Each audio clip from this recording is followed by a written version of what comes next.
Stripping for gold. All right, this is part two of me building the chemical vent hood setup thing. You can see, let me just move this briefly. Right here is my, this is that's the chemical vent hood unit here. So it's 4 feet across, the inside. You can see. I'm going to reverse this camera so you can see a little better. Okay, so at your hole, it's on an iPad cart, which is pretty heavy duty, thick, heavy gauge. I have, as you can see, my welding stuff in there, plasma cutter welding, which, similar to this type of work. And locking, so I'll put chemicals in that. So here it is. What I use up here for the roof, as they say, not roof, is a projection TV. That's the actual back of a projection TV. And I thought, you know what, that focuses the fumes up. So I had to make something to fit in here as an exhaust area. There's your ceiling, there's that. So what I did was I grabbed a piece of wood that roughly fits the size. And I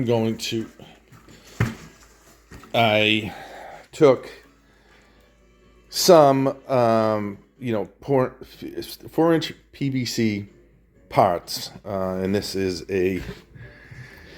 that'll be your intake. But I used paper from actually paper, I should say the laminate or the mylar plastic from one of the screens.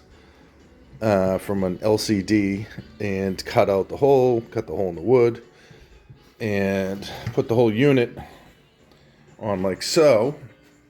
That's your blower motor.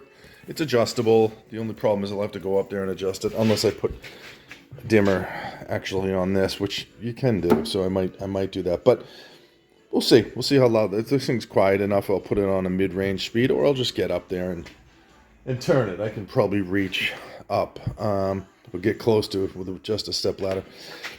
This will eventually vent out the gases. It's plastic on the outside, which is good. Does have a foil on the inside, but if that foil somehow gets eaten up by caustic fumes, it won't get through this. So, and I'll obviously check it from time to time. And I used stainless connectors, or at least two. One looks like it's zinc. It doesn't look stainless. But if not, I'll replace that with a stainless one. And now I'm going to attach it. Screws that I found. I usually reuse everything. To the back of this vent hood. Turn this. So I'm going to try to put that up there now. I'm going to be really easy. This plastic, I don't know how strong it is. So when I'm drilling through it, I got to be careful that it doesn't and just crack straight across. So I'm really going to have to, be careful drilling it. Make sure the drill is going either extra fast or slow, or not fast forward, but I mean speed-wise fast. And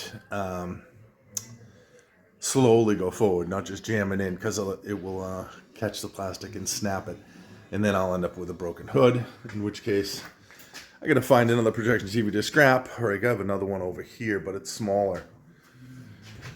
So I really want to use this one to get that in there. So give me a moment, I'm gonna come back and we'll see if it worked out.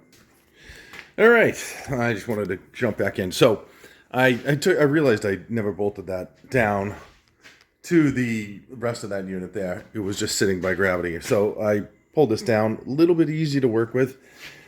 By the way, they sell these on Amazon, eBay, or wherever you can get them, on all sorts of websites. There's the adjustment there. So I'd have to reach up and, go off, turn all the way to 11. And, this will go outside. It's 4-inch. So no need for 6-inch duct. I'm not, plumbing a whole lab. You know what? I'm going to put this up. Well, want to show you, I just used wing nuts. I didn't need to get super tight to this. I also only used 1/2 inch wood. You don't need 3/4 inch. I want to keep the weight down. So this thing, I can move it around. I can actually pull it off of the iPad cart, and I can bring it places, or put it out in the shed for storage. So let me throw this back up, and I'll show you the inside and how it looks. Okay, back. There we are. Get it up. Let me reverse. And like I said, it's not connected to anything outside yet, but that's the unit hose. I'm gonna have to drill a small hole here for the plug to go through. And the inside of the unit is like so. I mean, it looks a little, that's just the glue holding that piece on. And I'll insulate it. There's the wing nut. I had to use 2 different nuts because one was the threads, only so long. So this is the thing. And when the air fan goes on, it'll pull that in, and when not, I can kind of just shut it. So, but that's the gist of it. Let me get a backup shot. So it's a 4-foot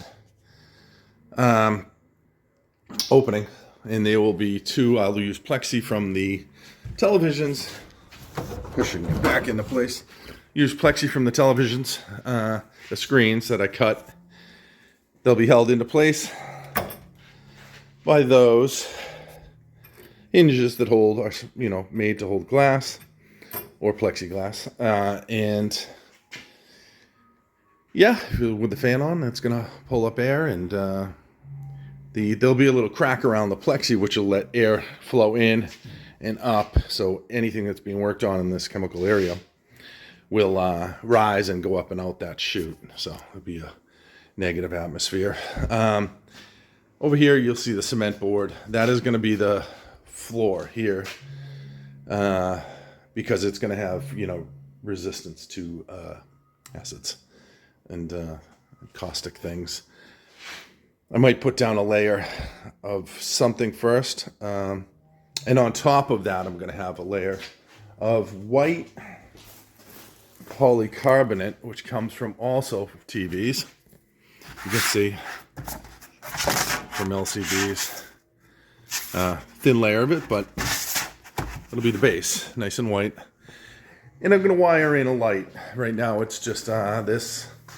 That's how it'll be at first, but eventually I'm gonna get some like lights up in the like that will go under there and point down.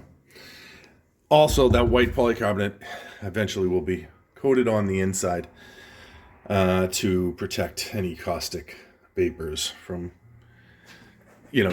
having any effect on the wood. So anyways, just wanted to show you the update. So that's part 2. You can see the motor.